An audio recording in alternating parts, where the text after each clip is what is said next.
అంటే excise duty కానీ GST something ఇంకోటి ఏదైతే పే చేస్తా ఒక రికార్డు ఉంది, గవర్నమెంట్ ఆదాయం వచ్చేలాగా ఒక రికార్డు ఉంది, వీళ్ళకి మాత్రమే ఆదాయం వచ్చేలాగా ఇంకొక రికార్డు తయారు చేస్తున్నారని చెప్పి మనకు స్టార్టింగ్ నుంచే డౌట్ ఉంది సార్. ఈరోజు సోదరులు చెప్పిన దాన్ని బట్టి నాకు అర్థమైంది సార్. దాని మీద గట్టి ఇన్వెస్టిగేషన్ చేయాలి, దాని మీద విధానాలు బయట పెట్టాలి సార్.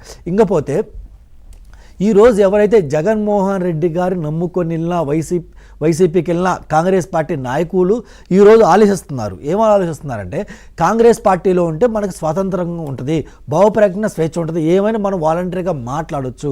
కానీ ఇదే జగన్మోహన్ రెడ్డి గారు పార్టీలో ఉంటే ఇలా కాళ్ళకి నమస్కరించాలి, ఇంకోటి దండం పెట్టాలి, కనీసం ఇంట్లోకి కూడా రానియరు, అపాయింట్మెంట్ కొరిగారు.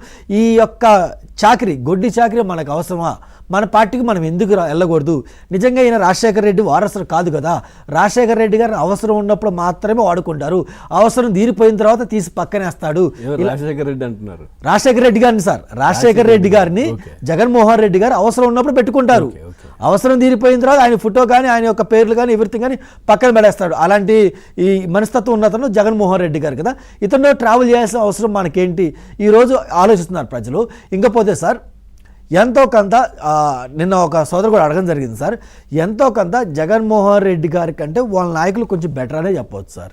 ఎందుకంటే జగన్మోహన్ రెడ్డి గారి యొక్క బినామీ, దట్ మీన్స్ వాళ్ళ మంద ఏదైతే ఉందో, ఏదైతే ఫ్యాక్టరీ ఉందో ఆ factory port Krishnapatnam Kakinada port ఏదైతుందో పోర్టు మొత్తం రాపించుకోవడం జరిగింది సార్.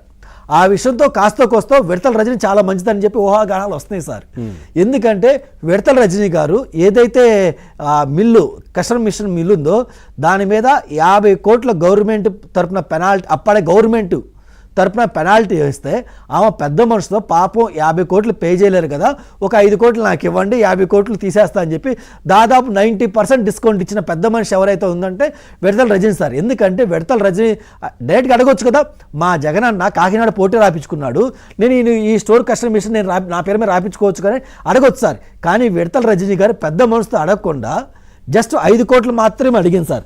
అప్పటికి ఆ స్టోర్ యాజమాన్యం ఎవరైతే ఉందో వాళ్ళు బతిలాడి రిక్వెస్ట్ మీదకి మేము కట్టలేదమ్మా మా వల్ల కాదమ్మా అంటే అప్పటికి మా విడతల రజనీ గారు పెద్ద మనిషితో 5 కోట్లు ఏదైతే డబ్బులు అడిగిందో 5 కోట్లు వద్దులండి మీరు 2 కోట్లు ఇవ్వండి చాలని చెప్పి 2 కోట్లు మాత్రమే తీసుకోవడం జరిగింది సార్. అంటే జగన్మోహన్ రెడ్డి గారితో కంపేర్ చేస్తే నాయకులు చాలా మంచోళ్ళు, కొంచెం బెటర్ అని చెప్పి మనం చెప్పుకోవచ్చు సార్. ఎందుకంటే ఈరోజు విడతల రజనీ నిన్నగా మన ప్రెస్ మీట్ కూడా చూశాను సార్, ఆ మాట్లాడడం ఇలా చేతులు నిలుపుకుంటా మేము ప్రజలకు ఎంతో మంచి చేశాం కానీ ప్రజలు మమ్మల్ని ఆశీర్వదించలేకపోయారు, దేవుడు మాకు ఇదే ఇచ్చారు, అయినా మేము ప్రజలకు మంచి చేస్తామని చెప్పి ఈరోజు నంగరాజ్ తుంగభద్రలో ఆ మీటింగ్ పెట్టడం జరిగింది సార్. అంటే ఈ వైఎస్ఆర్సీపీ నాయకులు కానీ వాళ్ళ అధినాయకుడు కానీ ప్రజలను అడ్డం పెట్టుకొని ఎంత లూటీ చేశారో చూడండి సార్. మీరు చూస్తే వాలంటరీకి జస్ట్ ఎంత ఇచ్చారు సార్, 5,000 రూపాయలు మాత్రమే ఇచ్చారు. ఇప్పటికీ పెద్దలు ఈరోజు చెప్పడం లిక్కర్ స్కామ్ ఒకటే చెప్పారు సార్. శాండ్ మైండ్ ఈ స్కాములు మొత్తం చెప్పుకుంటా పోతే ఈ 3-4 స్కాముల్లోనే దాదాపు తాడేపల్లి ప్యాలెస్కి నెలకి 1000 కోట్ల వరకు, ఎంత నెలకి 1000 కోట్ల వరకు అందిని చెప్పి సమాచారాలు సార్. ఇంకా దీని మీద లోతుగా ఇలాంటి స్కాములు మొత్తం బయటకు తీస్తే మా జగనన్న హయాంలో నెలకి 10,000 కోట్లు సంపాదించిన అధినాయకుడిగా మా జగనన్నే అవుతాడు సార్.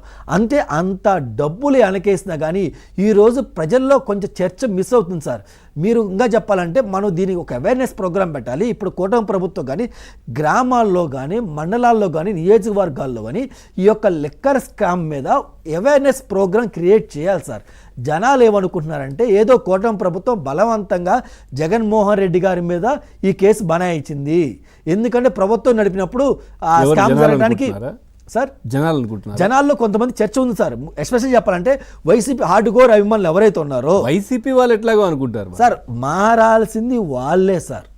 ఎందుకంటే వాళ్ళే మెయిన్ ఇంపార్టెంట్. వాళ్ళు కనుక ఒక్కసారి ఇది ఎలా జరిగింది, ఈ స్కామ్ ఎలా జరిగింది, అయ్యో మనల్ని అడ్డం పెట్టుకొని మన ప్రాణాలు అడ్డం పెట్టుకొని వీళ్ళు డబ్బులు సంపాదించారు అని నిజాలు ప్రజల ముందు పెట్టాలి కూటమి ప్రభుత్వం. దానికి 10 రూపాయలు ఖర్చు అయినా సరే గ్రామాల్లో ఒక రచ్చబండలాగా దీని మీద పాంప్లెట్లు వేసి ఇంకోటి ఎలా జరిగిందో ప్రజల ముందు పెట్టాలి సార్. ప్రజల ముందు పెట్టి ప్రజల్లో చర్చ తీసుకురావాలి, ప్రజలు నమ్మే విధంగా